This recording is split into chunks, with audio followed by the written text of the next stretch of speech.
Our natural hour draws on apace. 4 happy days bring in a new moon. But oh, methinks, how slow this old moon wanes. It lingers by desires. 4 days will quickly steep themselves in night.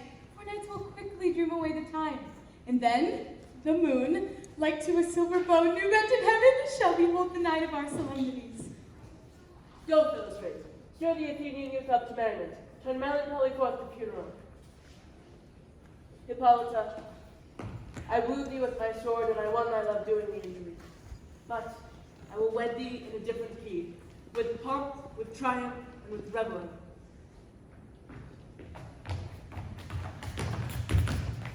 Happy be Theseus, our renowned duke.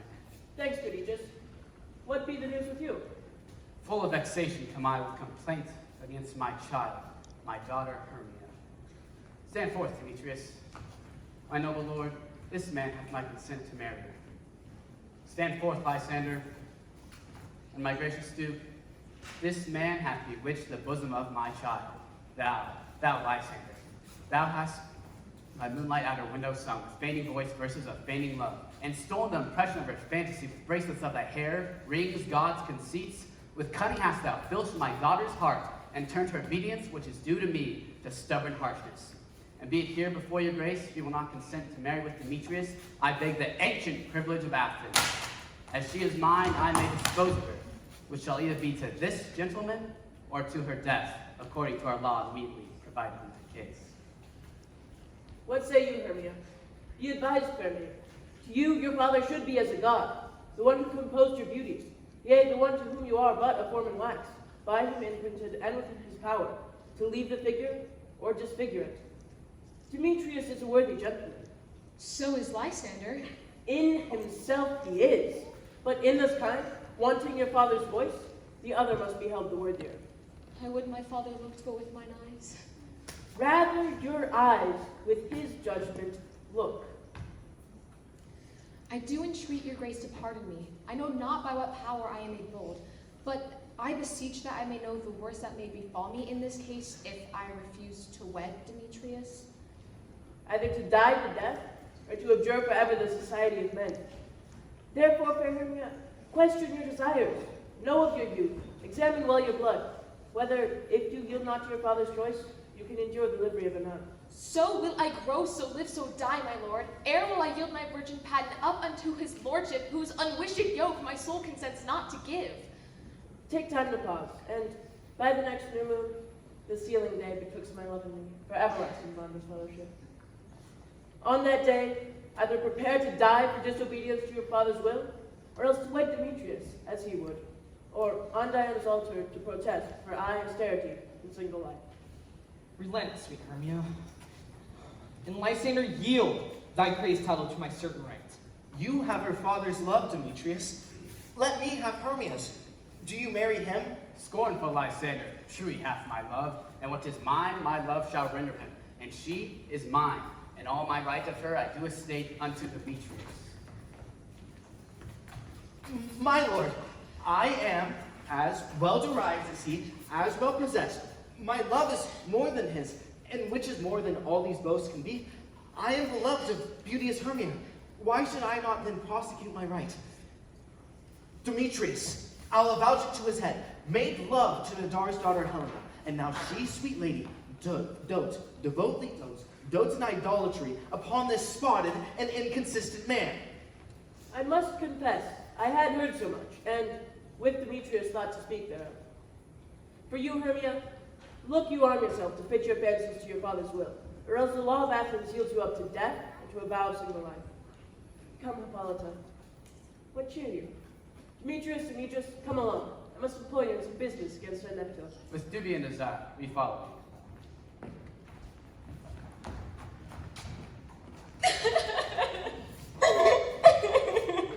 How now, my love?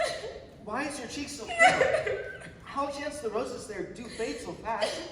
Belike for want of rain, which I could well beteem them from the tempest of mine eyes.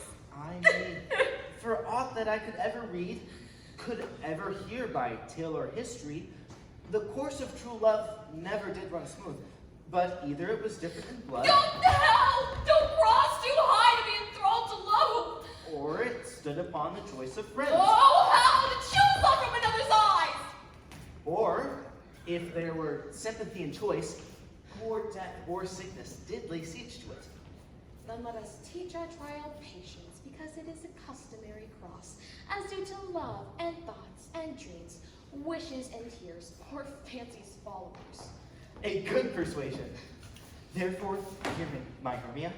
I have a widowed aunt, a dowager of great revenue, and she hath no child.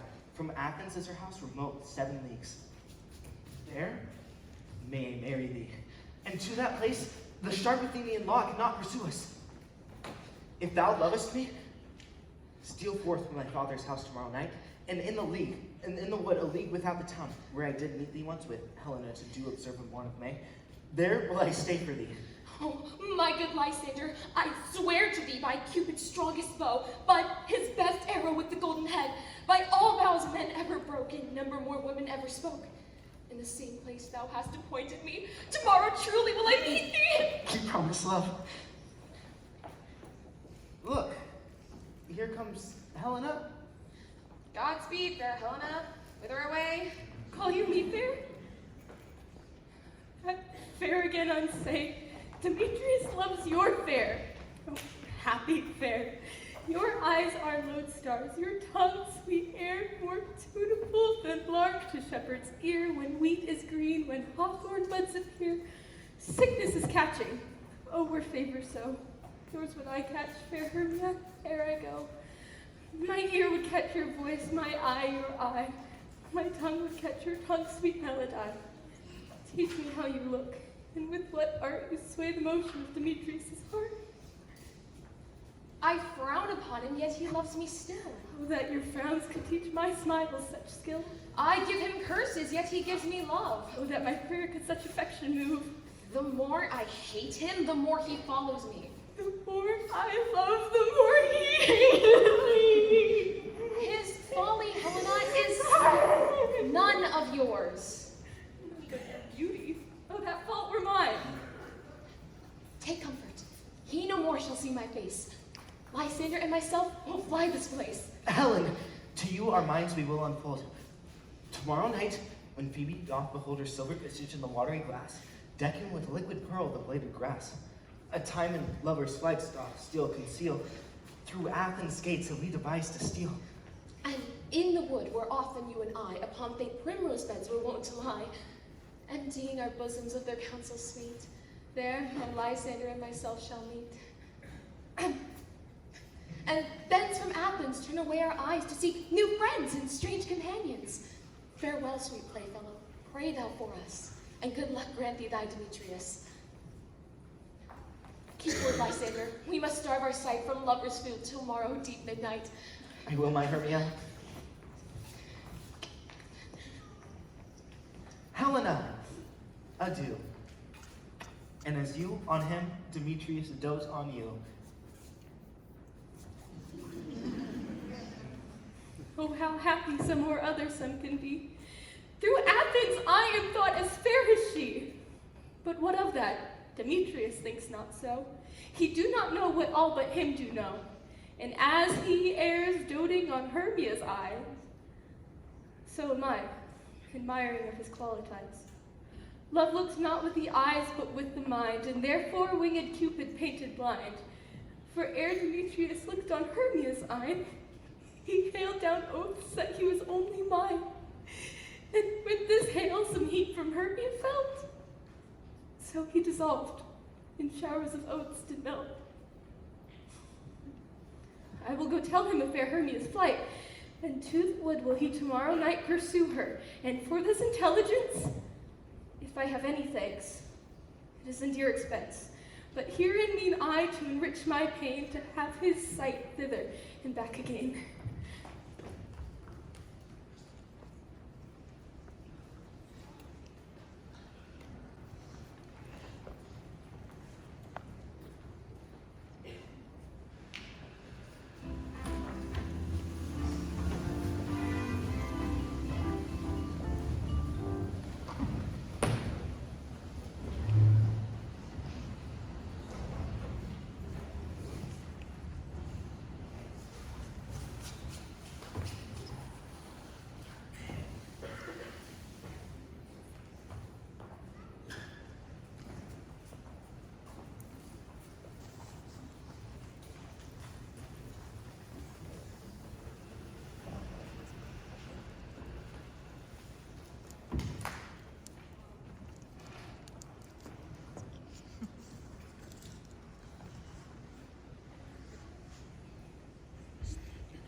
Is all of our company here? You're best to call them generally. My man according to the script. Here is the scroll of every man's name, which is thought fit through all Athens. Plain orange to do before the Duke and the Duchess, on his wedding day at night. First, complete acquaintance. Say what the play treats on. Then read the names of the actors, and so grow to a point. Mary, our play is the most lamentable comedy the most cruel death of Pyramus and Thisbe. A very good piece of work, I assure you, and Mary. Now, refer to the names of the actors. Masters, spread yourselves.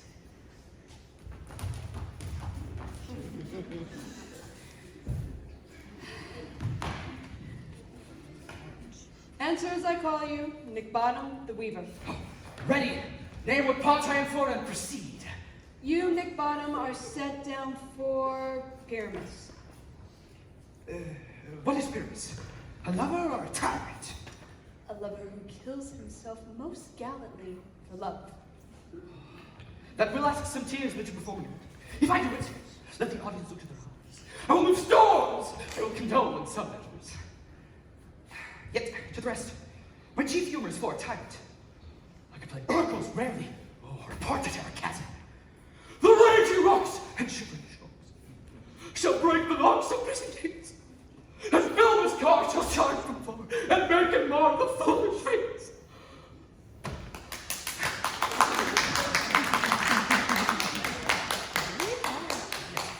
Yes. This was lofty. Now, brief forth the rest of the actors. This is Urkel's vein, a tyrant's vein. The lover is more condoling. Francis Flute, the bellows mender. Here, Peter Quint. Flute, you must take Thisbe on you. What is Thisbe, a wandering knight? It is the lady that Pyramus must love. Nay, faith, let me not play a woman. I have a beer coming. That's all one. You shall play it in a mask, and you may speak as small as you will. And I might hide my face. Let me play Thisbe too. I'll speak in a monstrous little voice. Sisney, how Pyramus, my love,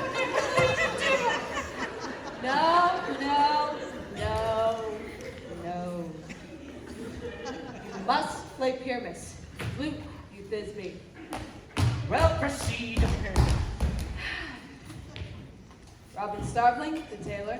Oh, here, Peter Quint. Robin Starveling, you must play Thisbe's mother. Tom Snout, the tinker. Here.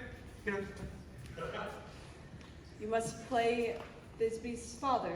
Myself, Pyramus's father. Snug the joiner, you the lion's part. And I hope here's a play fitted. Have you the lion's part written? Pray you, if it be, give it me, for I am slow of study. You may do it extempore. For it is nothing but roaring. Let me be the lion too. I will roar you. That will make any man's heart good to hear me. I will roar you. I will make the Duke say, let him roar again. Let him roar again.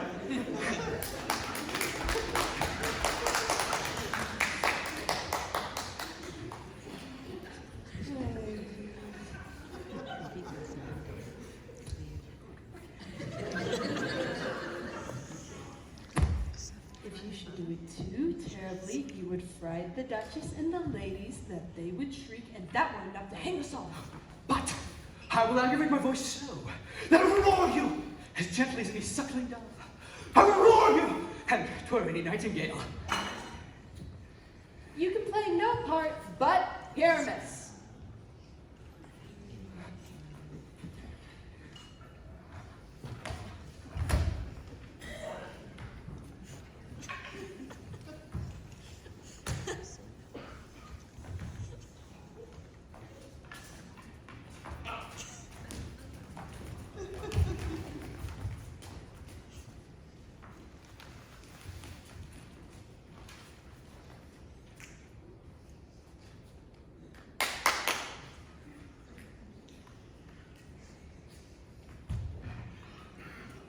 For Pyramus is a sweet-faced man. A proper man, as one shall see in a summer's day. A most lovely, gentleman like man. Therefore, you must needs play Pyramus. Well, in that case, I will undertake it. What beard were best to play it in? Why, what you will. I will discharge as either your straw-colored beard, your orange tawny beard, your French crown-colored beard, your perfect yellow. Some of your French crowns have no hair at all, and then you will play barefaced. But masters, here are your parts. None to entreat you, request you, and desire you to con them by tomorrow night. Meet me in the palace wood, a mile without the town, by moonlight. There we will rehearse. I pray you, fail me not. And there we rehearse, most obscene and courageously. Oh, take pains. Be perfect. Adieu. At the Duke's Oak, we meet. Enough. Hold or cut bowstrings.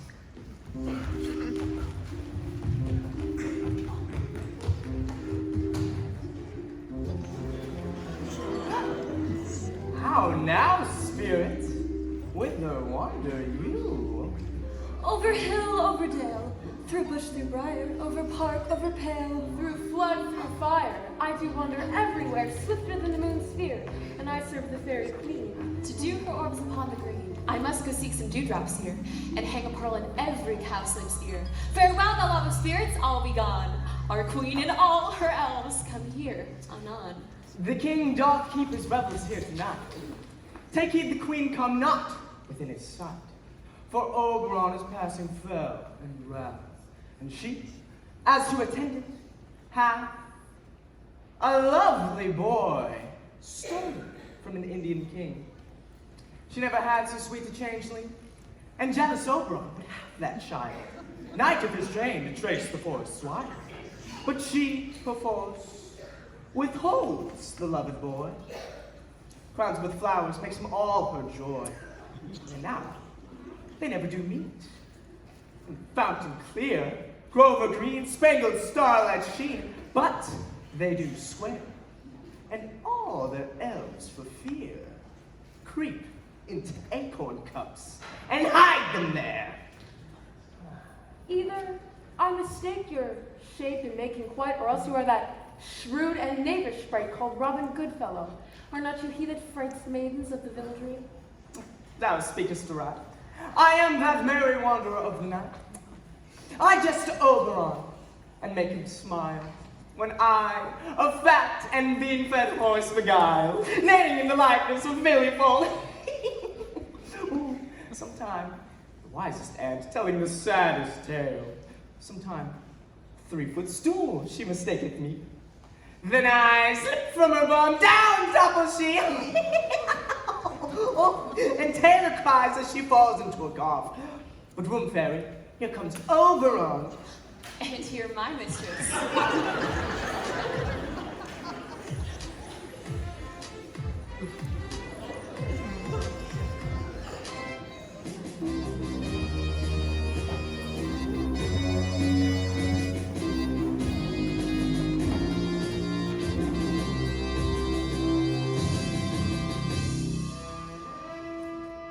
Met by moonlight, proud Titania.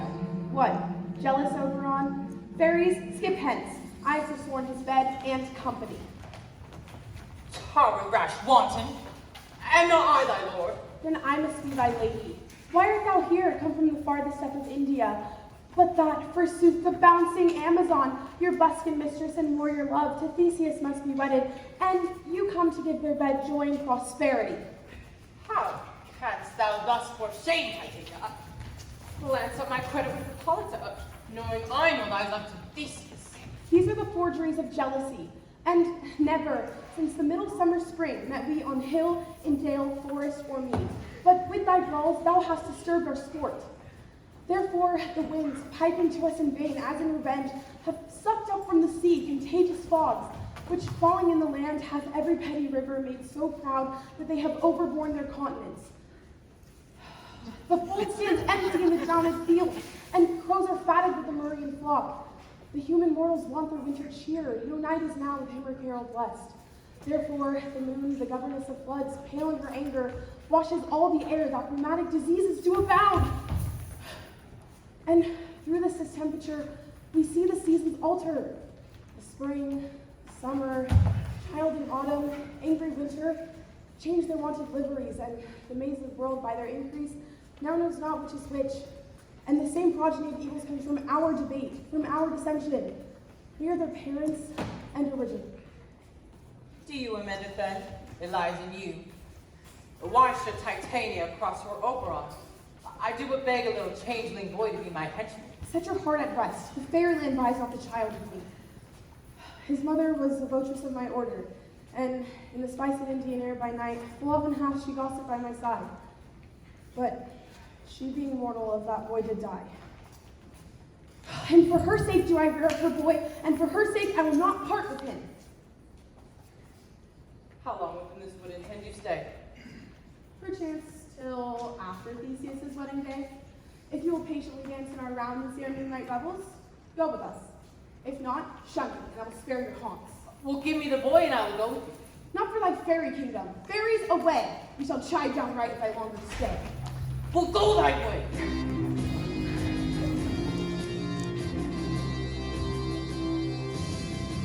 Thou shalt not from this grove till I torment thee for this injury.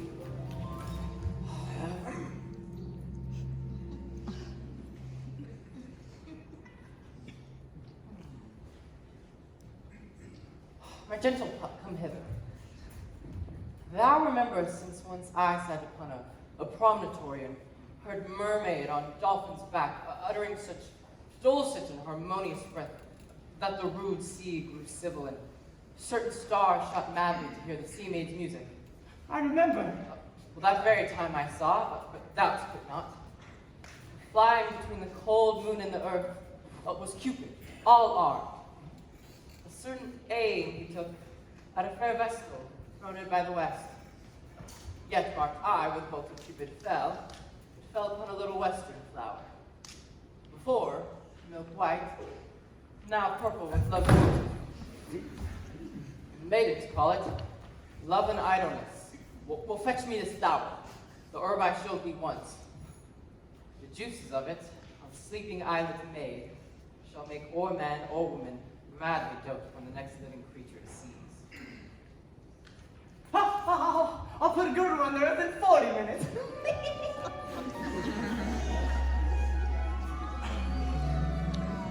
Having once this juice, I'll watch Titania while she's asleep, drop the liquor of it in her eyes. The next thing then she waking looks upon, whether it be lion or bull or wolf or on bull, on meddling monkey or on busy ape, she shall pursue it with the soul of love. And ere I take this charm from off her sight, as I can take it with another herb, I'll make her render up her page to me. But who comes here? For I am invisible and will overhear their conference. I love thee not, therefore pursue me not. Where is Lysander and fair Hermia? One I'll stay, the other stay with me. Thou toldst me there is stolen into this wood, and here am I, and wood within this wood, because I cannot meet my Hermia. Hence, get thee gone, and follow me no more. You draw me, you hard-hearted adamant, yet you draw not iron, for my heart is true as steel. Leave you your power to draw, and I shall have no power to follow you. Do I entice you? Do I speak you fair? Or rather, do I not, in plainest truth, tell you I do not, nor I cannot love you? Even for that, I do love thee more. I am your spaniel, and Demetrius, the more you beat me, I will fawn on you. Use me but as your spaniel. Spurn me, strike me, neglect me, lose me. Only give me leave, unworthy as I am, to follow you. Tempt not too much the hatred of my spirit, for I am sick when I do look on thee. And I'm sick when I look not on you. You do impeach your modesty too much. To leave this city and commit yourself in the hands of one that loves you not. To trust the opportunity tonight in the ill counsel of desert place with the rich worth of your virginity. Your virtue is my privilege, for that it is not night when I do see your face. Therefore I think not it is in the night. Nor doth this wood lack worlds of company, for you and my part are the world. So how can it be said that I am alone when I have all the world to look on me? I'll run from thee and hide me in the brakes, and leave you to the mercy of wild beasts. The wildest hath not such a heart as you. Run when you will, the story shall be changed. Apollo flies and Daphne holds the chase. The dove pursues the griffin, the wild hind makes speed to catch the tiger. Bootless speed when cowardice pursues and valor flies. I want to see thy questions, let me go! Or if thou follow me, do not believe that I shall do thee mischief in the wood. Aye, in the town, in the temple, in the field you do me mischief. Fie, Demetrius, your wrongs to set a scandal on my sex. We cannot fight for love, as men may do. We should be wooed, and we're not made to woo. I'll follow you, and make heaven of hell, to die upon the hand I love so well.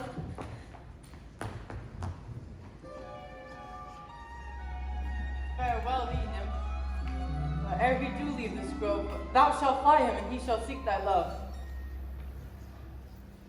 Oh, has yet the flower there? Welcome, wanderer.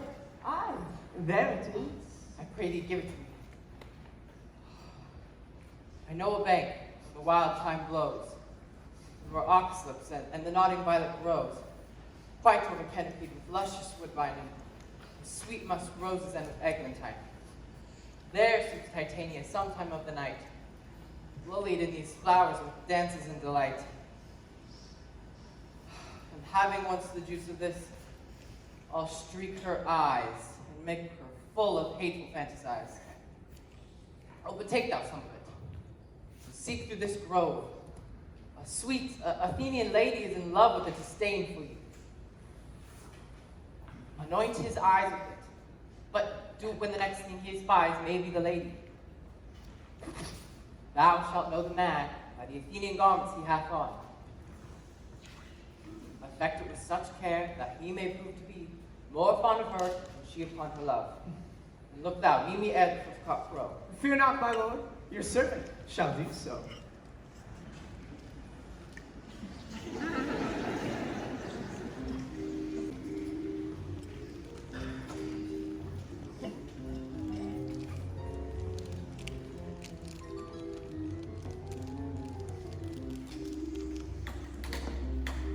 Come, now a roundel and a fairy song. Sing me now asleep, then to your offices, and let me rest.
Now all is well.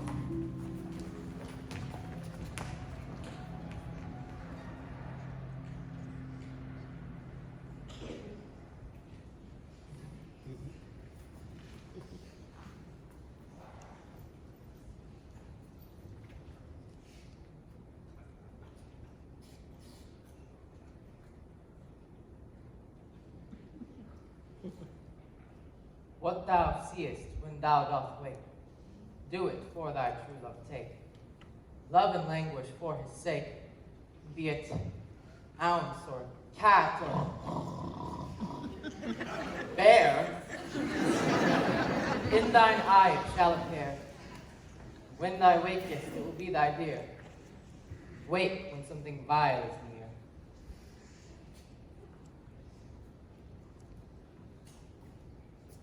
Fair love, you faint with wandering in the wood, and to speak troth, I have forgot our way. Let us rest us, Hermia, if you think it good, and tarry for the comfort of the day. Be it so, Lysander. Find you out to bed, for I upon this bank will rest my head. One turf shall serve as pillow for us both. One bed, one heart, two bosoms, and one troth. Nay, good Lysander, for my sake, my dear, lie further yet off, do not lie so near. Oh, take the sense, sweet, of my innocence. Love takes the meaning of love's conference. I mean that my heart onto yours is knit, so that one heart we can make of it. Then two bosoms interchained with an oath, so then two bosoms and one troth. Then by your side, no bedroom we deny for lying so, Hermia. I do not lie. Lysander riddles very prettily. Now, much beshrew my manners and my pride, if Hermia meant to say Lysander lied, but gentle friend, for love and courtesy, lie further yet off in human modesty.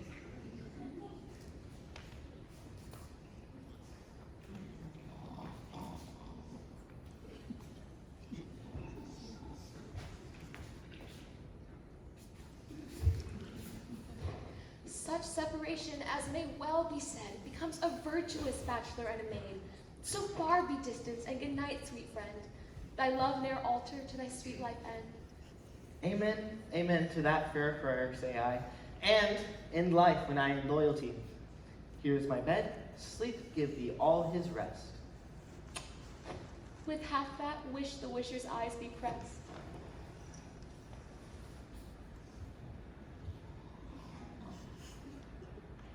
Through the forest I have gone, but Athenian found I none. From whose eyes might I approve this flower's force? In stirring love, night and silence.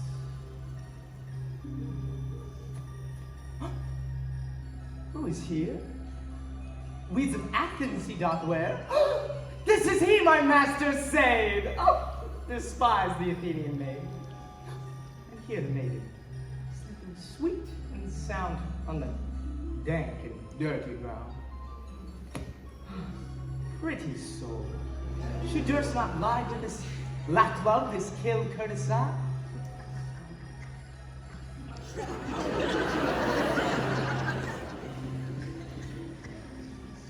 Sure, upon thy eyes I throw all the power this charm doth owe. When thou wakest, let love forbid. Sleep his seat on thy eyelid. So wake when I am gone, for I must now to Oberon.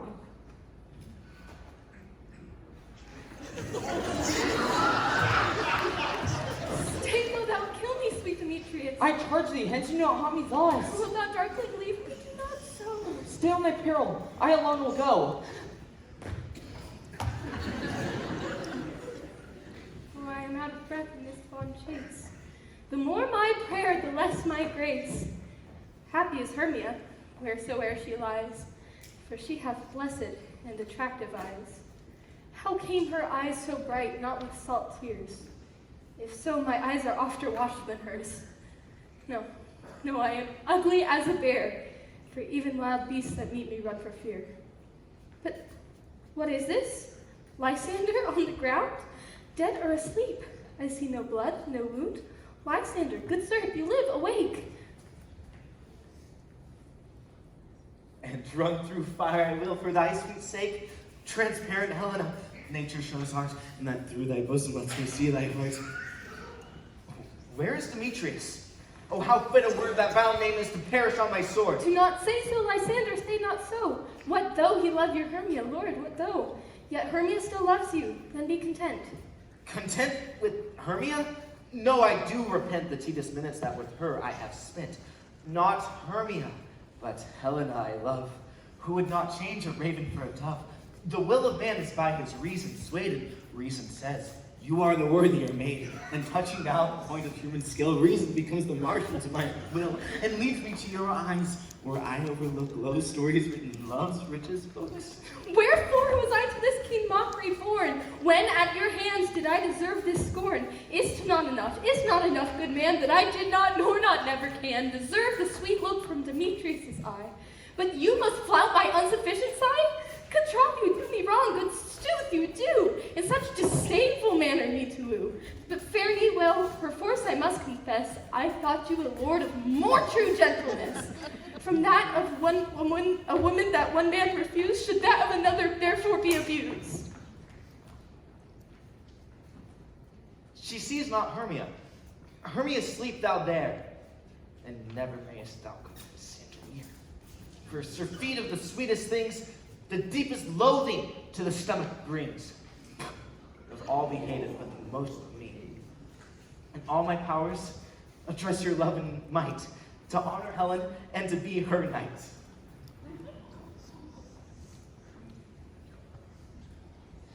Help me, Lysander, help me. Do thy best to pluck this crawling serpent from my breast. By me, for pity, what a dream was here. Lysander, look how I do quake with fear. Methought a serpent eat my heart away, and you sat smiling at his cruel prey. Lysander? What removed? Lysander, Lord, what? Out of hearing? God, no sound, no word? Alack, where are you? Speak, and if you hear, speak of all loves. I swoon almost with fear. No? Then I well perceive you are not nigh. Either death or you I'll find immediate alive.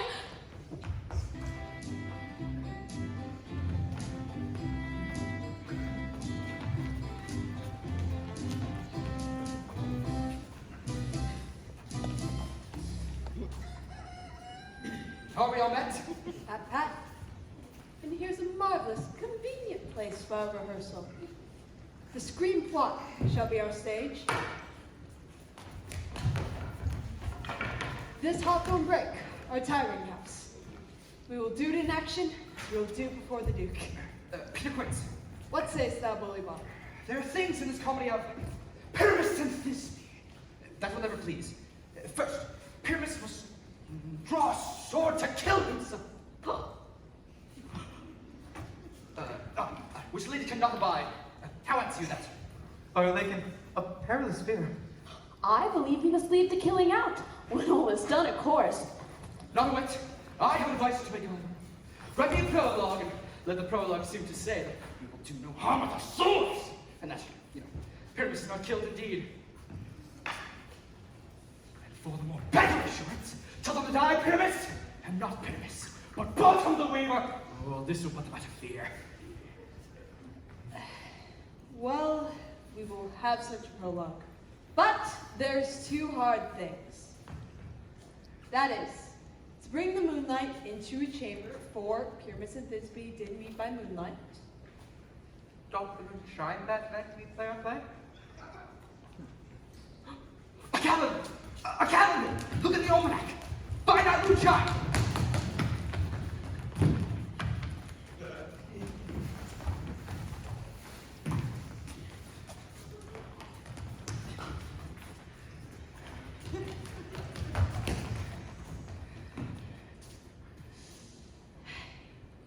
Yes, it doth shine that night. Oh, why then may you leave a casement of the great chamber window?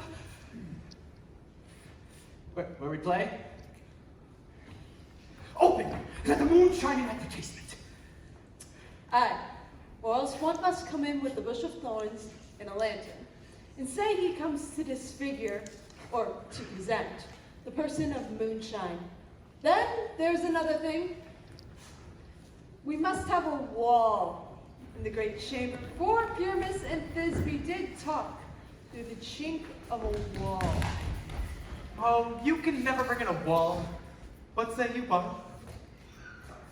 Some man or other must present wall. Let him have some plaster, some loam, some rough cast about him, to signify wall. And let him hold his fingers thus, and through that cranny shall Pyramus and Thisbe receive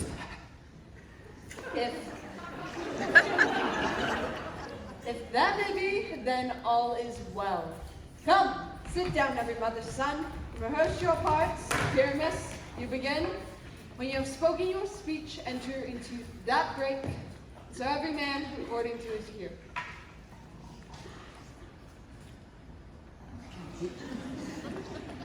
What hempen homespuns have we swaggering here?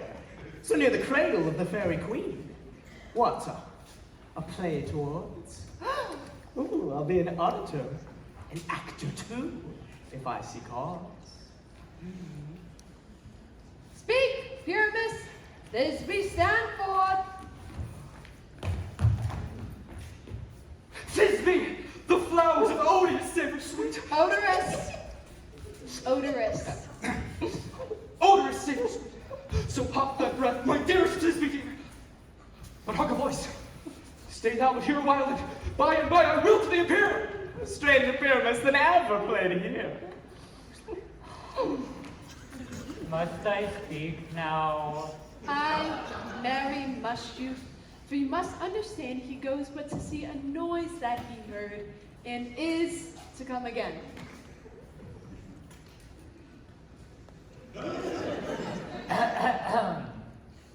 O most radiant pyramids, most lily white of hair, you, as true as truest horse that yet would never tire, as red as rose on triumphant briar. So I will meet with thee, Pyramus, at Ninny's tomb. Ninnis to men. But you must not speak that yet. That you answer to Pyramus. Pyramus! Answer! Your cue is past. It is never tired. Never tired. Never tired. Oh, As truest horse that yet would never tire. if I were fair, through the time.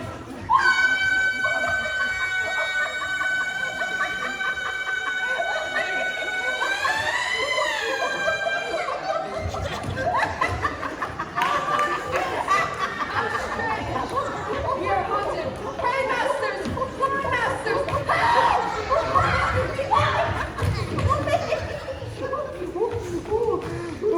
I'll follow you.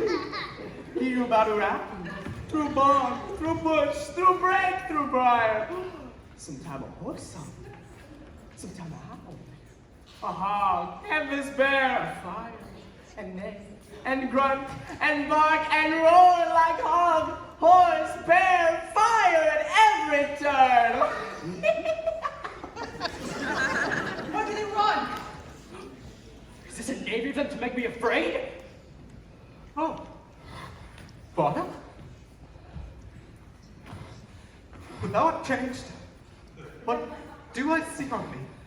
Hey! What do you see? But an accent of your own, do you? Bless thee, bottom, bless thee. Thou art translated.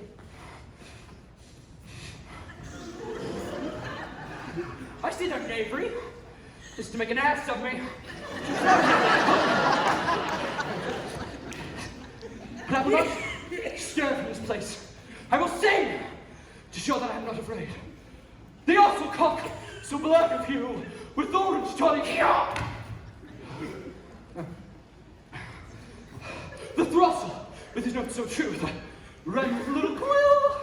What angel wakes me from my flowery bed? The finch, the sparrow the lark, the plain song go gray, whose note full many men doth mark, and does not answer. I pray thee, gentle mortal, sing again. My ear is much enamored of thy note, so is mine eye enthralled to thy shape, and thy fair virtues force before soft move me on the first view to say to swear I love thee. Methinks, mistress, you should have little reason for that, though the truth it is to say that reason and love keep little company together nowadays. Oh, thou art as wise as thou art beautiful. Oh, not so neither. But if I had wood enough to get out of this wood, I'd have enough to serve mine own turn. out of this wood do not desire to go. Thou shalt remain here, whether thou wilt or no. I am a spirit of no common rate. The summer still doth depend upon my state, and I do love thee. Therefore, go with me. I'll give thee fairies to attend on me. Peas blossom, Ready? cobweb, And I. moth, And I. mustard seed. Where shall we go? Be kind and courteous to this gentleman. Hop in his walks and gamble in his eyes. Feed him with apricots and dewberries, with purple grapes, green figs, and mulberries. And pluck the wings from painted butterflies to fan the moonbeams from his sleeping eyes. Nod to him, elves, and do him courtesies. Hail, mortal. Hail. Hail! Oh, I cry your worship's mercy heartily. I beseech your worship's name. Cobweb. Oh, I shall desire you more acquaintance, good Master Cobweb. Your name, honest gentleman? Peas blossom. Oh, Peas Blossom. Oh, and I shall desire you more acquaintance too. Your name, honest gentleman? Mustard seed. Oh, Mustard Seed, I promise you, your kindred had made mine eyes water here now. I shall desire you more acquaintance, good Master Mustard Seed. Come, wait upon him. Lead him to my bower. The moon, methinks, looks with a watery eye, and when she weeps every little flower, lamenting some enforced chastity. Tie up my love's tongue. Bring him silent.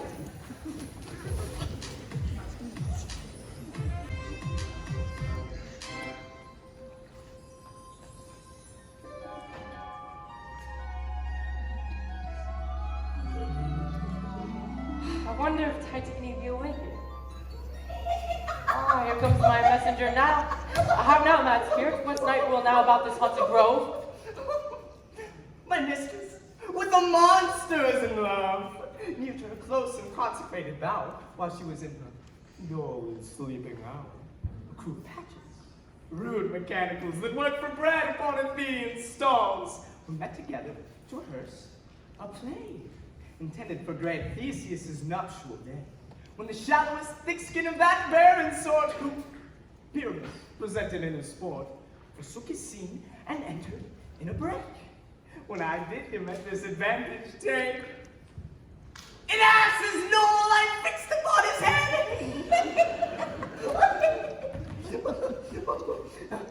And anon his Thisbe must be answered, and forth my mimic comes. For when they him spy, away his fellows fly. Here let us stamp over and over when falls he. Murder cries and help from Athens calls. I led them on in this distracted fear, and left sweet Pyramus translated there. And in that moment, so it came to pass, Titania waked and straightway loved an ass. Oh, this goes out better than I could devise.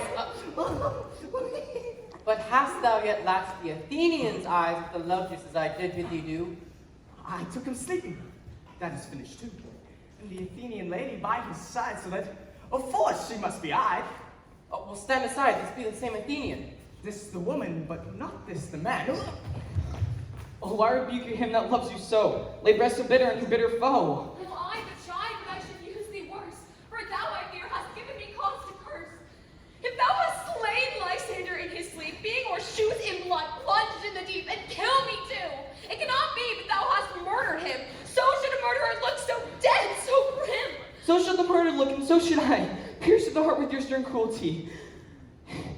Yet you, the murderer, look as bright, as clear, as yonder Venus in her glimmering sphere. What's this to my Lysander? Where is he? Good Demetrius, wilt thou give him me? I'd rather give his carcass to my hounds. Dog, outcur! Thou hast driven me past the bounds of maiden's patience. Hast thou slain him then? Henceforth be never numbered among men. You spend your passion on a misprized mood. I am not guilty of Lysander's blood, nor is he dead for aught that I can tell. I pray thee then tell me that he is well. And if I could, what should I get there for? A privilege, never to see me more. And from thy hated presence part I so. See me no more, whether he be dead or no. There's no falling her in this fierce vein.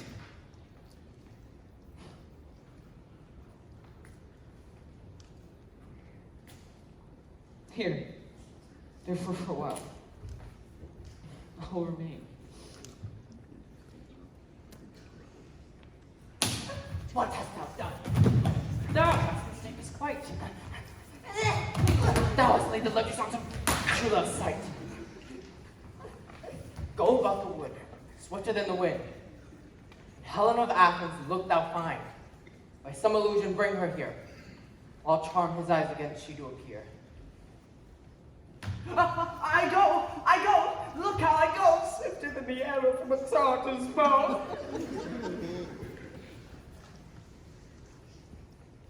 Flower of this purple dye, it with Cupid's archery, sinking apple of his eye. And when his love he doth espy, let her shine as glorious light, as the Venus of the sky. If he wake, if she be by, beg her for remedy. Captain of a very bad Helena is here at hand. And you, mistook by me, pleading for a lover's fee. Shall we their fond pageant see? Lord, what fools these mortals be. The noises they make will cause Demetrius to wake. Why should you think I should woo and scorn? Scorn and duration never know in tears. Oh, look, when I vow, I weep. And vows so born in their nativity, all truth appears. You do advance in your cunning more and more. When truth kills truth, oh devilish holy fray. These vows are Hermia's. Will you give her or? I had no judgment when to her I swore. Nor none in my mind. Now you give her or. Demetrius loves her. He loves not you. Oh, Helen, goddess, nymph, perfect, divine. To my love shall I compare thine eye? Crystals muddy, all ripe and show. Thy lips, those kissing cherries tempting crow. That pure conjure had turned to snow, vanities your intent so grow. When thou holds up thy hand, oh let me kiss this princess of pure white, this seal of bliss. Oh spite, oh hell, I see you are bent to set against me for your merriment. If you were civil and knew courtesy, you would not do me thus much injury. If you were men, as men you are in show, you would not use a gentle lady so. To vow and swear and superpraise my parts when I am sure you hate me with your hearts. You both are rivals and love Hermia. Now both rivals to mock Helena. Demetrius, you are unkind. Be not so, for you love Hermia.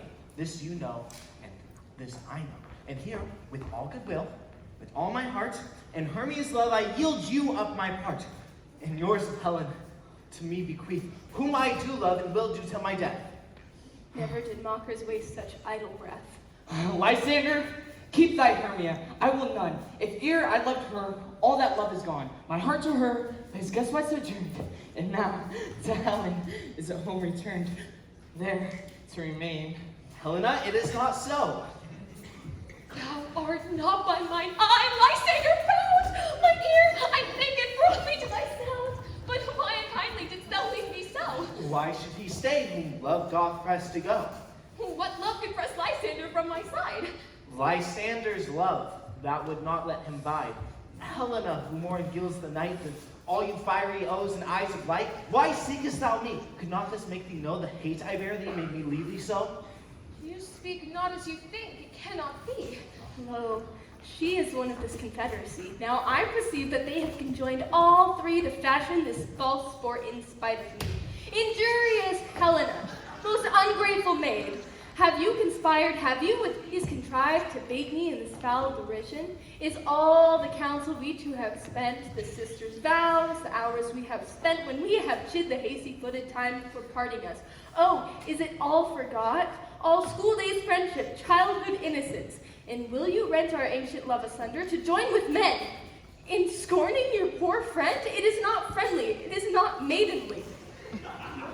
I understand not what you mean by this. I scorn you not. It seems that you scorn me.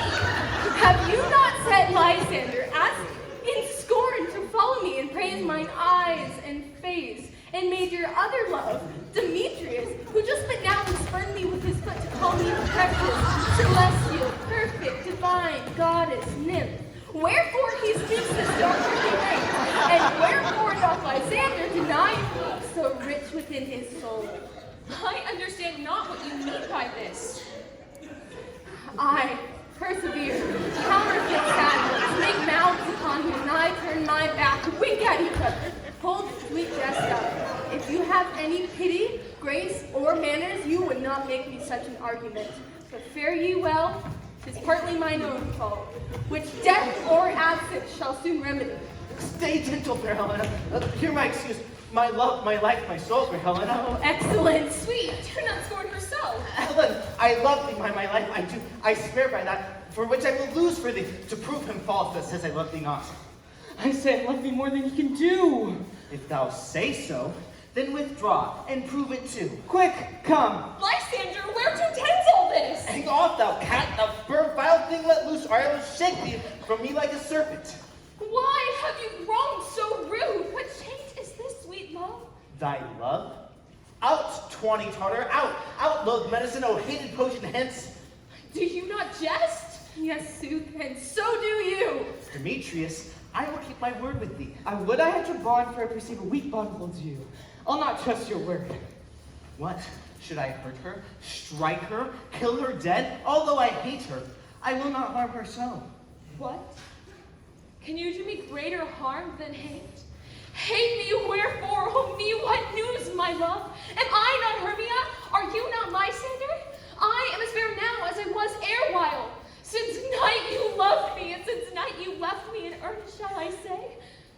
I, by my life, and never did desire to see thee more. Therefore, be out of hope, of question, of doubt. Be certain, nothing truer, 'tis no jest, that I do hate thee. And love, Helena.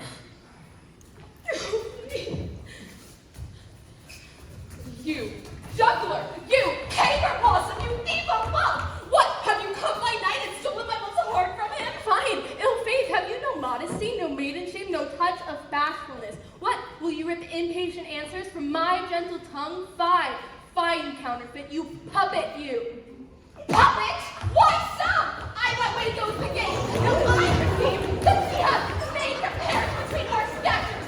She has arched her likeness with her personage, her tall personage, her height, forsooth. She hath prevailed with it. And are you grown so high in his esteem because I am so dwarfish and so low? How low am I, thou painted maple? Speak! How low am I? So low that my veil is weakness in my eyes. I pray you, gentlemen, though you mock me, let her not hurt me. You may think that because she is something lower than myself that I can match her. Lower? Hark again! Hermia, do not be so bitter with me. Helena, she shall not harm me. No, sir, she shall not. Let me take her part. Oh, when she is angry, she is keen and shrewd. And though she be but little, she is fierce. Little? Again? Nothing but low and little? Why will you suffer her to float me thus? Let me come to her! Get gone, you dwarfy minimus, not-grass names, you beat, you acorn! You are too officious and hurry up to squeeze your services. Let her alone. Speak not of Helena, and take not her part. For if thou dost intend, never so little shall live, thou shalt light. Now she holds me not. Now follow, if thou darest, to try whose right of thine or mine is most in Helena. Follow. Nay, I'll go with thee cheek by jowl.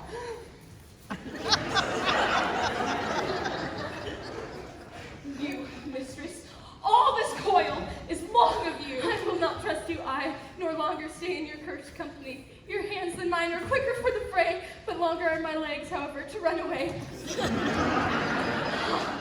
I am amazed and know not what to say.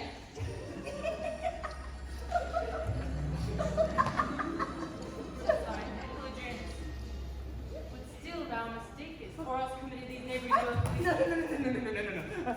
Believe me, King of Shadows, I mistook. Did you not tell me that I should know the man by the Athenian garments he hath on?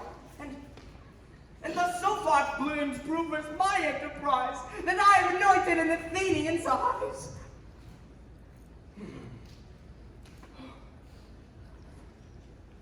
Thou seest these lovers seek a place to fight. Therefore, Robin, overcast the night. A star welcome, cover thou anon. Drooping fog as black as Acheron. And lead these testy rivals so stray, as one come not within another's way, till o'er their brows death counterfeiting sleep. leaden legs and batty wings doth creep.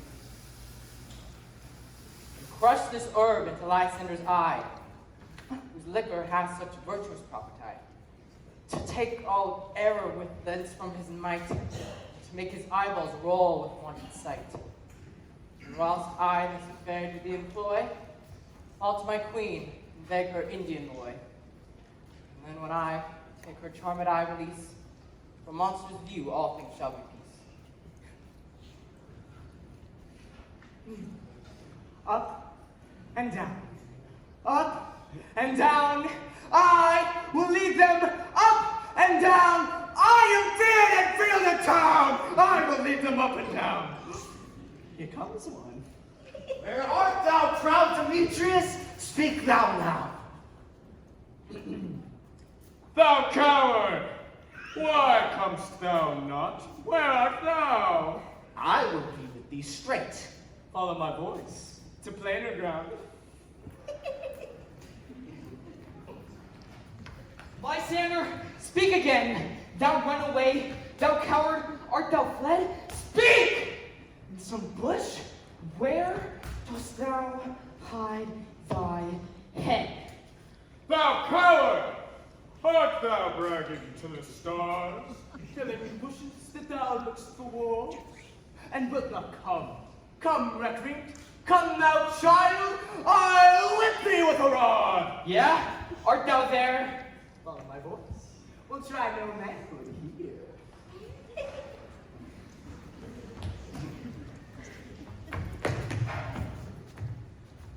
The villain is much lighter heeled than I. I followed faster he did fly. That fallen am I in dark and even way. Here will rest me. Come, thou gentle day, for if but once thou show me thy grey light, I'll find Demetrius and revenge this spite.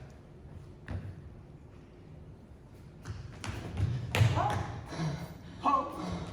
Ho! Abide me if thou darst, for well I wot, thou runs before me, shifting every place, and darst not stand, nor look me in the face. Where art thou now? Thou coward, I am here. Nay then, thou mockest me. Thou shalt by this seer divide thy face by daylight see. Vanish constrains me to measure out my length on his cold bed. By day's approach, look to be visited. Oh, weary night. Oh, long, tedious night. Abate thy hours. Shine comforts from the east that I may back to Athens by daylight. From these that my poor company detest. And sleep, that sometimes shuts up the sorrow's eye. Steal me awhile from mine own company.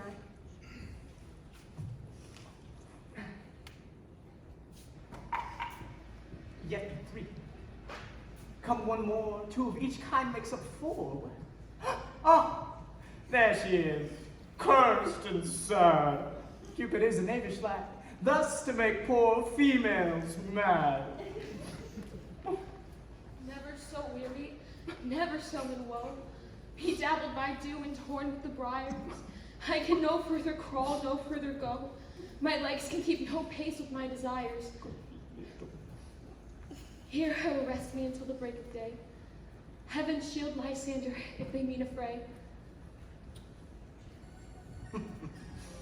I'll apply gently to your eye, gentle lover remedy.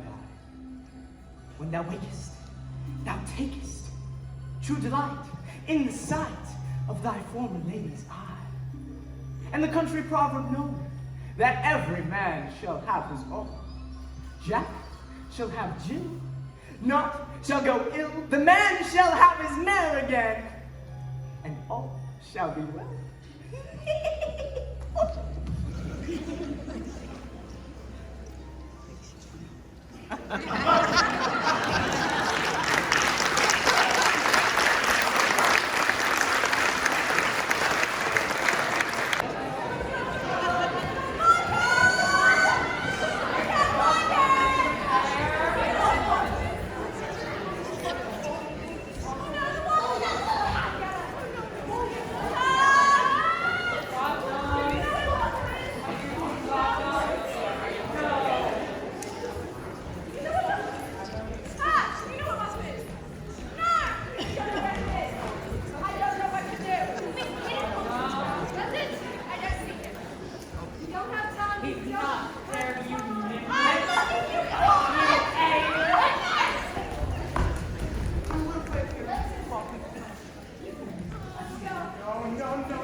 sleek smooth head, and kiss thy fair large ears, my gentle joy. What? Wilt thou hear some music, my sweet love? I have a reasonable good ear music. Let us have the toms and the bones. Or say, sweet love, what thou desires to eat. Truly a peck of problem, I could munch your good rails. I am a venturous fairy that shall seek this squirrel's hoard. I had rather a handful of dried peas, but I pray you, let none of your people stir me, for I have an exposition of sleep come upon me. Sleep thou, and I will wind thee in my arms. Fairies, be gone, and be always away. Oh, how I love thee, how I dote on thee.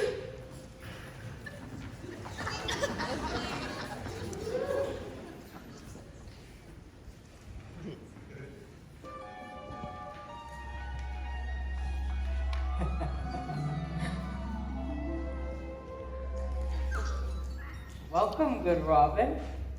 Seest thou this sweet sight? Her dotage I now do begin to pity. For meeting her of late by the wood, speaking hateful favors from the sweet fool, I did upbraid with her and fall out with her. And then when I at my pleasure taunted her, and she in mild terms begged my patience, and then when I asked of her changeling child, which straight she gave to me, and sent her fairy to bear her to my bower in fairyland.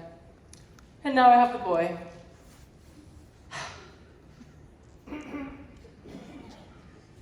Oh, yes, I will undo this hateful imperfection of her eyes, and gentle Puck, take off this transformed scalp from off the head of this Athenian swain, that when he awaken, when the other do, may all to Athens back again repair, and think no more of this night's accidents, but as the fierce vexation of a dream.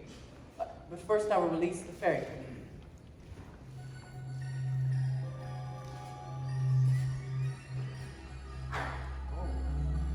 Be as thou wast wont to be, see as thou wast wont to see. Dire's butter, Cupid's flower hath such blessed forced power. Now my Titania, wake you, my sweet queen.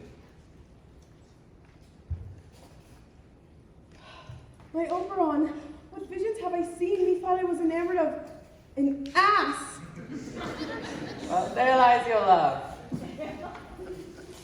How came these things to pass? Oh, how mine eyes do loathe his visage now!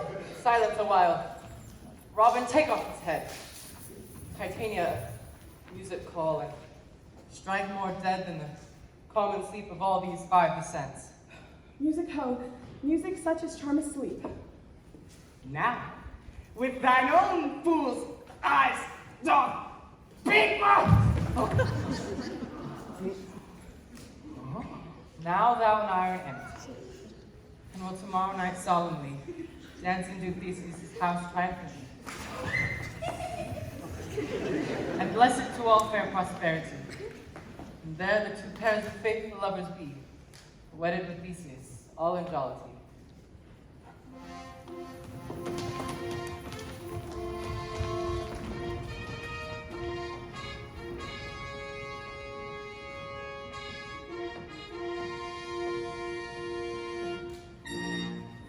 We will, fair queen, up to the mountain's top, to mark the musical confusion of hounds and echoing conjunction. But soft, what nymphs are these? My lord, this here is my daughter, Hermia, and this, Lysander? This Demetrius is, and this Helena, old Nadar's Helena? I wonder if they're being here all together. No doubt they rose up early to observe the rites of May, and, hearing our intent, came here in grace of our solemnities. But speak, Aegis, is not this the day that Hermia should give answer to her choice? It is, my lord. Go, bid the huntsmen wake them with their horns.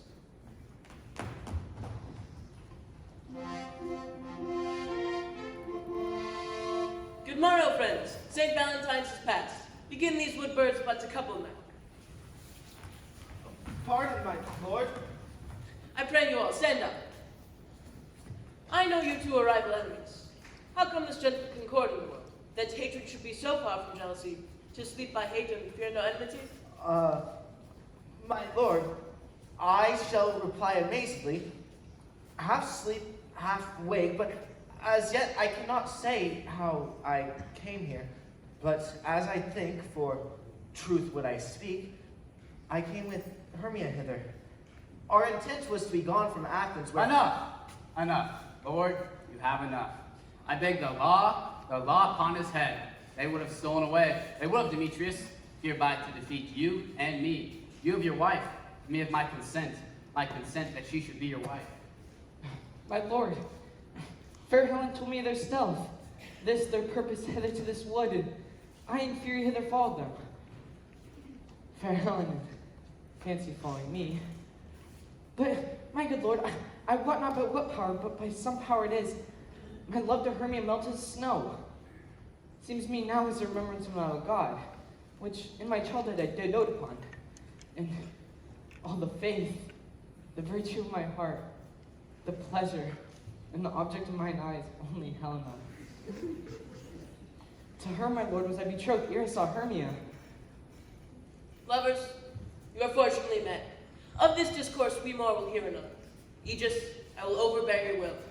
For in the temple, by and by with us, these two couples shall eternally be knit. Come, Valentine. These things seem small and indistinguishable, like far mountains turned into clouds. Methinks I see these things with a parted eye when everything seems double. So methinks. And I found Demetrius like a jewel, mine own and not mine own. Are you sure that we are awake? It seems to me now that yet we sleep. Do not you think the Duke was here and bid us follow him? Yeah, and my father. And Hippolyta. And he did bid us follow to the temple. Why, then we are awake. Let's follow him. And by the way, let us recount our dreams.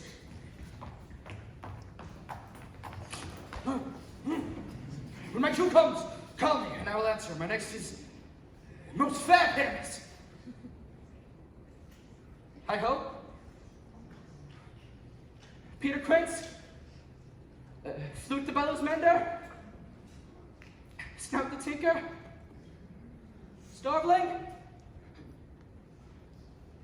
God's my life.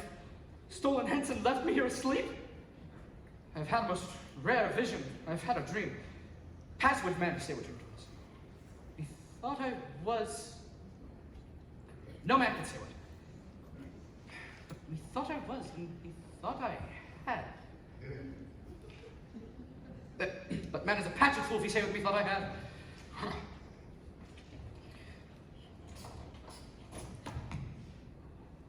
I will get Peter Quince to write a ballad of this dream. It shall be called Bottom's Dream, because it hath no bottom. And I will see it in the ladder that play before the Duke.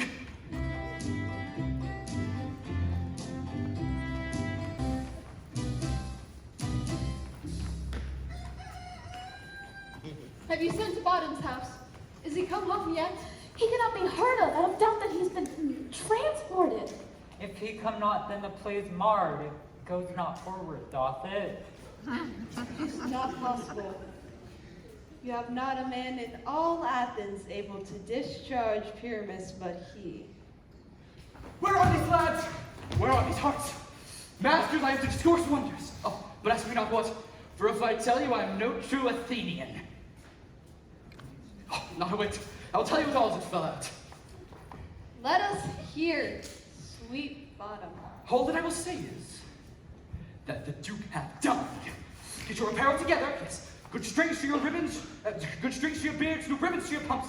Meet most presently at the palace. Let every man look over his part. For the short and the long is, our play is preferred. In any case, let this we have clean linen, and let he that plays the lion not pare his nails, for they are to hang out for the lion's claws.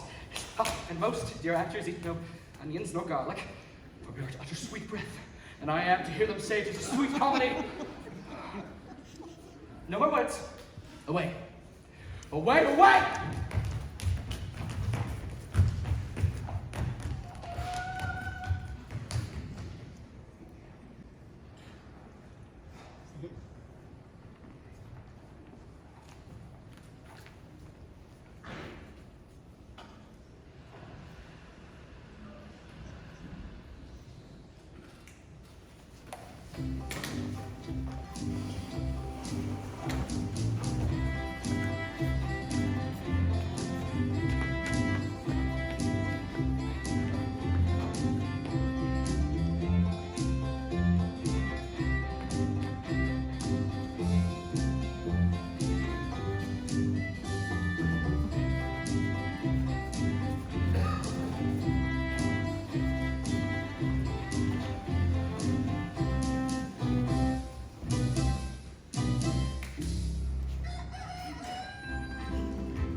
my theses that these lovers speak of? More strange than true. I never may believe these antic fables or their fairy toys. The lover and the magnet have such seething brains, such shapen fantasies that apprehend more than cool reason ever comprehends. The lunatic, the lover, and the poet are of imagination all compatible. But all the story of the night told over, and all their minds transfigured so together, more witness it than fancy's images, and grows to something of great constancy. Here are the lovers now, full of joy and mirth. Joy, gentle friends, joy and fresh days of love accompany your hearts. More than to us. Wait in your royal walks, your board, your bed. Come now, what masks, what dances? How shall we while away this long age of 3 hours between after supper and bedtime? Call to illustrate. Here, mighty Theseus. Come now, what masks, what music? How shall we beguile away this lazy time, if not with some delight? There's a brief. How many sports are ripe? Make choice of which your highness will see first. The battle with the centaurs, to be sung by an Athenian eunuch to the harp. Will none of that. The riot of the tipsy bacchanals, tearing the Thracian singer in their rage. This is an old device, and was played when I from Thebes came last to conquer. The tedious, brief scene of Pyramus and Thisbe. Very tragical mirth. This is hot ice and wondrous strange snow. How shall we find the concord of this discord? Play there is, my lord, some 10 words long, which is as brief as I have known a play. But by 10 words, it is too long, which makes it tedious. For in all the play, there is not one word apt, one player fitting. And tragical, my noble lord, it is where Pyramus therein doth kill himself, which when I saw rehearsed, I must confess, made mine eyes water, but more merry tears the passion of loud laughter never shed. And what are they that do it? Hard-handed men that work in Athens here, that never labored in their minds till now. And we will hear it. No, my lord, it is not for you. I have read it over, and it is nothing in the world. I will hear that play, for never anything can be amiss when simpleness of duty tender. Go, bring them in. Take your places, ladies. I love not to see wretchedness o'ercharged and duties in its purposes perishing. My love, you shall see no such thing. But she says they can do nothing of this kind. The kind are we to give them thanks for nothing.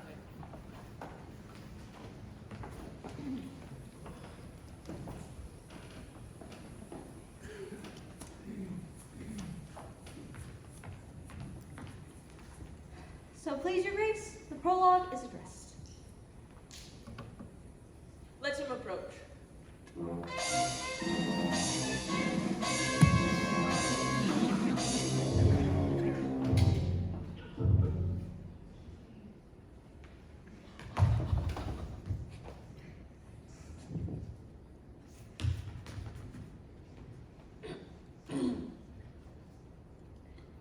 If we offend, it is with our good will that you should think we come not to offend, but with good will, to show our simple skill that is the true beginning of our end. Consider then we come but in despite. We do not come as minding to content you. No. Our true intent is all for your delight. We are not here that you should hear repent you. The actors are at hand, and by their show you shall know all that you are like to know. This man doth not stand upon points. Indeed, he hath played on his prologue like a child on a recorder. A sound, but not in government. Who is next?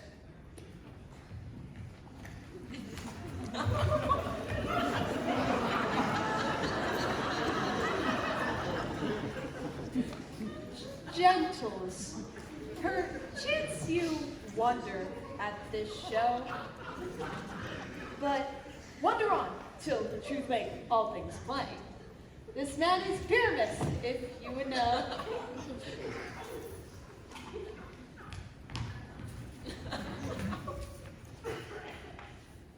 This beauteous lady,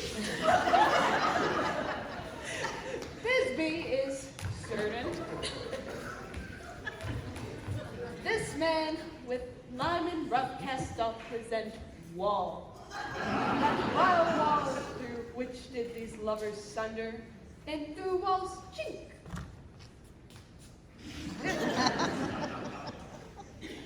Poor souls, they are content to whisper, at the which let no man wonder. This man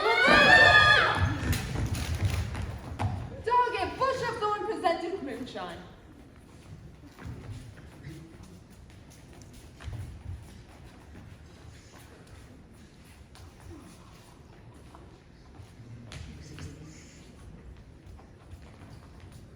And this grisly beast, which lion hide by name.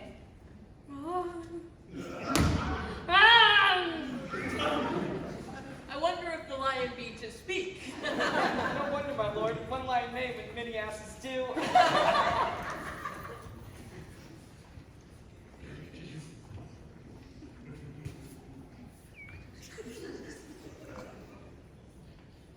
In this same interlude, it doth befall that I, one snout by name, present wall. And such a wall as I would have you think has in it a cranny hole or crink through which lovers Pyramus are to whisper very secret. This hole is right and sinister, through which the fearful lovers are to whisper. Oh, grim-lipped night! Oh, night with you so black! Oh, night which our art one day is up. Oh, night, alack, alack, alack! I pray my this promise is forgotten. And thou, oh wall, oh sweet and lovely wall, that stands between our father's ground and mine, and thou, oh wall, oh sweet and lovely wall, show me thy cheek, to bleed with mine eye. Thanks, courteous wall, oh Jove, shield thee well for this. Oh, but what see I? No Thisbe do I see. Oh, wicked wall through whom I see no bliss. Cursed be thy stones for thus deceiving me. The wall, methinks, being sensible, should curse again. No. In truth, sir, he should not. Deceiving me is Thisbe's cue, and she's to enter, and I'm to spy her through the wall. Watch, it will fall past as I told you. Yonder she comes. Oh, wall! How often hast thou heard my moans, for parting my fair Pyramus and me? My cherry lips have often kissed thy stones with flaming hair hung up in me. I see a voice, now led to the chink, to hear my Thisbe's face. My love, thou art my love, I think. Oh, think what thou wilt. I am thy lover's grace. Kiss me to the hole of this vile wall.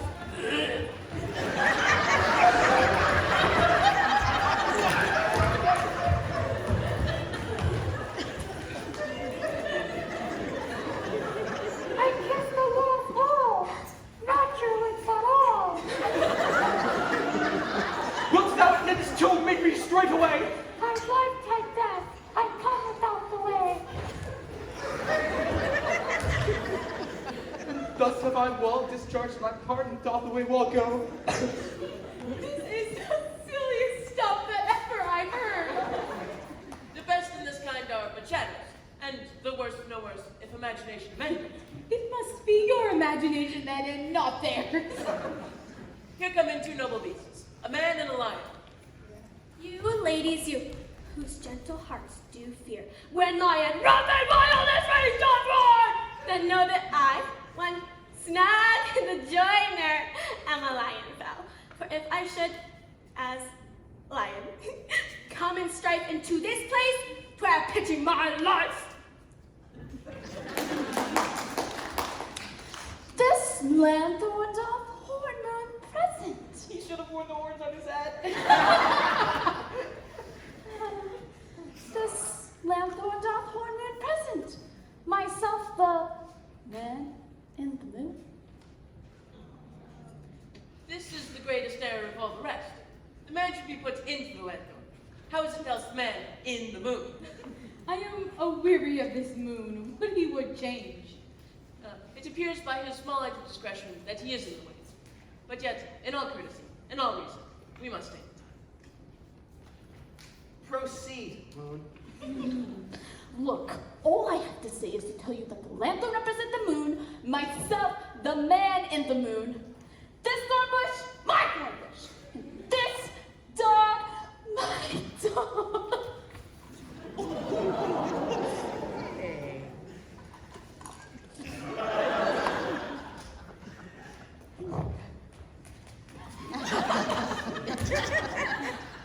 This is old Mimi's too. But where is my love?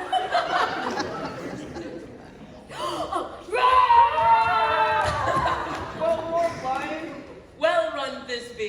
Well shown, moon. Truly, the moon shines with a good grace. Well, how, lion? Careful. Here.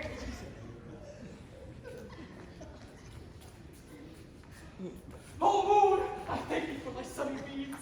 I thank thee, Moon, for shining out so bright, for by thy gracious golden glittering beams I trust to take of choice this beside. But stay your spite. But mark, poor knight, what dreadful dole is here. Eyes do I see, how can it be? Oh, dainty duck, oh dear, thy meant of good would stained with blood. This passion and the death of a dear friend might go to make a man sad. Beshrew my heart, but I pity the man.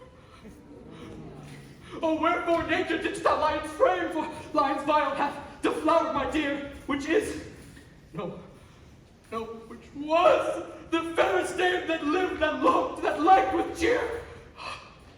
Come, tears, confound, outshone and wound the pap of Pyramus. I, that left pap, with the heart doth hop. Ah! Thus die I, thus.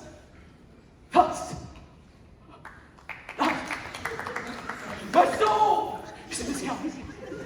Moon, take thy flight. Tongue, loose thy light. Thus, die. Die. With the help of a surgeon, he might yet recover. And prove an ash. Oh, chance Moonshine is gone before Thisbe comes back and finds her lover. She shall find him by the starlight, and her passion ends the play. She hath already spied him with those sweet eyes. Oh, asleep, my love? What, dead, my dove? Oh, Pyramus, arise! Speak, speak! Quite dumb? Dead. Dead? A tomb must cover thy sweet eyes. These lily lips, this cherry nose, these yellow cowslip cheeks.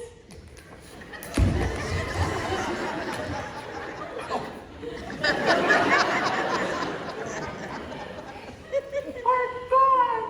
Are gone!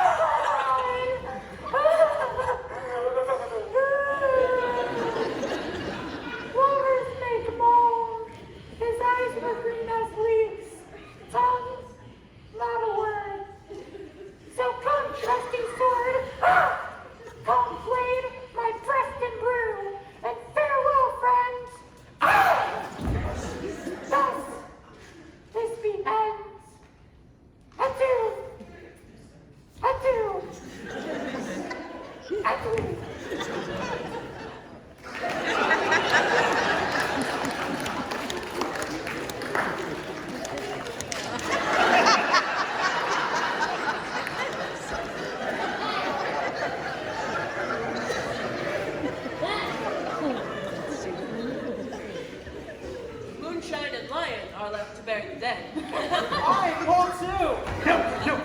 sir. The wall that parted the faultless is down. Would you please to see it? Epilogue or to hear a burgomaster dance to our company? No epilogue, I pray you. Your play needs no excuse. No, never excuse. But when the players are all dead, they need none be played. But come, your burgomaster, let your epilogue alone.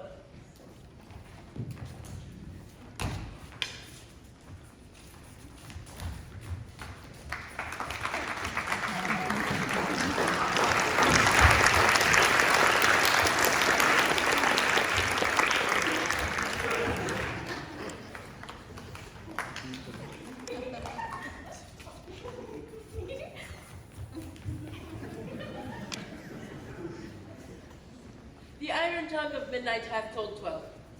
Lovers, to bed. 'Tis almost fairy time.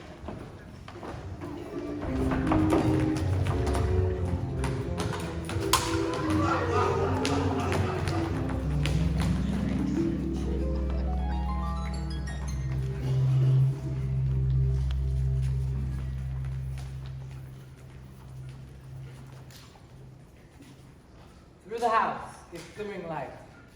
By the dead and drowsy fire, every elf and fairy sprite be as light as bird from briar. And ditty this after me, sing and dance it trippingly.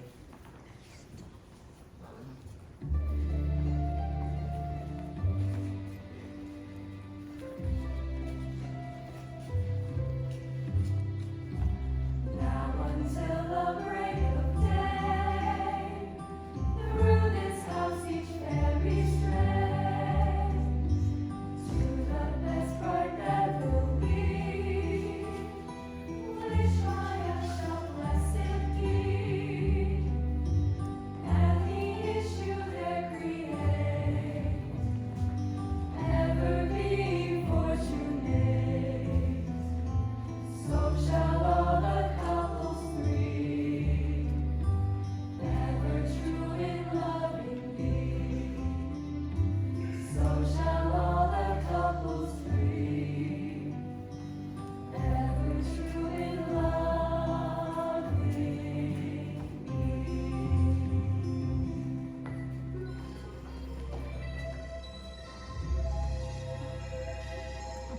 If we shadows have offended, think but this, and all is mended, that you have but slumbered here, while these visions did appear. And this weak and idle theme, no more yielding, but a dream. Gentles, do not reprehend. If you pardon, we will mend. And as I am an honest puck, if we have unearned luck, now to escape the serpent's tongue, we will make amends ere long, else the puck alive it call. So good night unto you all. Give me your hands, if we be friends, and Robin shall restore amends.